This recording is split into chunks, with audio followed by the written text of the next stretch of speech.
ఏమండి బాబు గారు, మీరు ఎక్కడి నుంచి వచ్చారండి? ఎన్టీఆర్ గారు అల్లుడుగానే కదా వచ్చారు. ఎన్టీఆర్ గారు ఇప్పటికి కూడా సువర్ణాక్షరాలతో నిలబెట్టుకోదగినటువంటి ఒక మంచి పరిపాలన అందించారనే కదా ఇప్పటికీ ఆయన కోట్లాది మంది అభిమానులు నీరాజనాలు వెలుగుతున్నారు. మరి మీరు పోతే మిమ్మల్ని ఎవరన్నా అనుకునే వాళ్ళు ఉన్నారండి?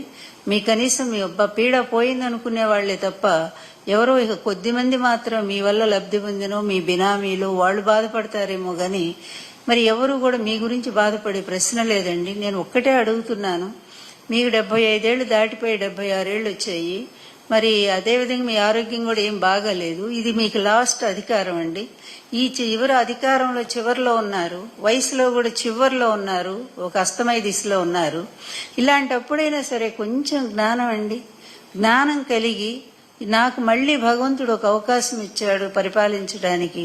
ఈ ప్రజల్ని ఇప్పుడైనా సరే నేను మంచిగా చూసి, ఇన్నాళ్లు ఏదో పనులన్నీ చేశాను, ఎన్నో అరాచకాలు చేశాను, ఎన్నో అవినీతి పనులు చేశాను, సొంత మామనే చావుకు దగ్గరగా తీసుకెళ్లాను, సొంత అత్తను రోడ్డు మీద పడేశాను, ఎప్పుడు అక్రమాలతో అన్యాయాలతో అవకాశవాద కూటములతో అందరితో ఇష్టం వచ్చినట్టు అక్కడ ఒక పాలసీ లేదు, ఒక విలువ లేదు, ఒక నీతి లేదు, ఒక న్యాయం లేదు. అలా ఇష్టం వచ్చినట్టుగా అందరితో కూడా మరి కూటమి కట్టాను. నేను వాళ్ళని తిడతాను, మళ్ళీ వాళ్ళతోనే చేతులు కలుపుతాను. చివరికి ఏ పార్టీ తెలుగుదేశం పార్టీ కాంగ్రెస్ కు వ్యతిరేకంగా పుట్టిందో అదే కాంగ్రెస్ వాకిటి కూడా తెలుగుదేశం పార్టీని తీసుకెళ్లి నిలబెట్టాను. ఇన్ని నీచ పనులు చేసి ఎందుకంటే అధికారం కోసం, అధికారం ఎందుకంటే లక్షల కోట్లు సంపాదించడం కోసం, అంతే తప్ప నీ పాలసీలో నీ బుక్లో ఎక్కడా కూడా ప్రజాస్వామ్యం అనే పదానికి అర్థం లేదు. అదేవిధంగా ప్రజలను మంచిగా చూడాలనేది ఇప్పటి 95 నుంచి నువ్వు ముఖ్యమంత్రి అయిన దగ్గర నుంచి ఈ 2025 4 సార్లు అనుకుంటాను ముఖ్యమంత్రి అయింది. ఈ 4 సార్లు ముఖ్యమంత్రిగా ఉండి నువ్వేం చేశావు? ఇప్పుడైనా ఒక్కసారి ఆత్మవిమర్శ చేసుకోవా బాబు? ఇక్కడ సమాధానం చెప్పకపోయినా అక్కడైనా చెప్పుకోవాల్సి ఉంది కదా. అబద్ధాలతో జీవితం అంతా గడిపావు, అదే అబద్ధాల కోటలో జీవిస్తా ఉన్నావు. ఇప్పటికి కూడా నువ్వు ఆడినటువంటి ఇన్ని అబద్ధాలు, లక్షల అబద్ధాల్లో ఏ ఒక్క అబద్ధాన్ని ఎప్పుడైనా సరే నువ్వు ప్రూవ్ చేయగలిగావా? నానాడు లక్ష్మీపార్వతి దగ్గర నుంచి ఈ రోజు జగన్మోహన్ రెడ్డి వరకు కూడా ఎన్ని అబద్ధాలు ఆడావు. నిన్నగాక మొన్ననే కదా తిరుపతి లడ్డూ విషయంలో పెద్ద అబద్ధం ఆడావు. అదేవిధంగా ప్రతిదాని మీద ఒక అబద్ధం ఆడుతూనే ఉన్నావు. అట్లాగే పరిశ్రమల మీద అబద్ధం ఆడుతున్నావు.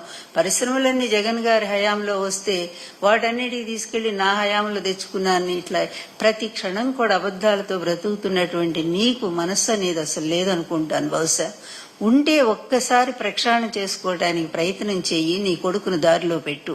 ఎందుకంటే నీ కొడుకు విచ్చలవిడిగా ఎట్లా దున్నపోతులాగా విచ్చలవిడిగా ప్రవర్తిస్తా ఉన్నాడు రాష్ట్రంలో. అతని అరాచకాలు మామూలుగా లేవు, అతని అవినీతి కూడా మామూలుగా లేదు.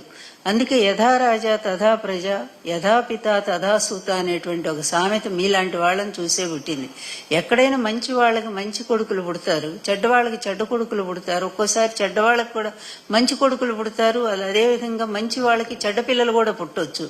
కానీ మీ సంప్రదాయంలో, నారావారి సంప్రదాయంలో చెడునే ప్రోత్సహిస్తూ అబద్ధాలనే ప్రోత్సహిస్తూ కంటిన్యూగా ఈ ప్రజలు ఏం తప్పు చేశారనండి, వాళ్ళు ఇష్టమైన వాళ్ళకి వాళ్ళు ఓటు వేసుకోకూడదా?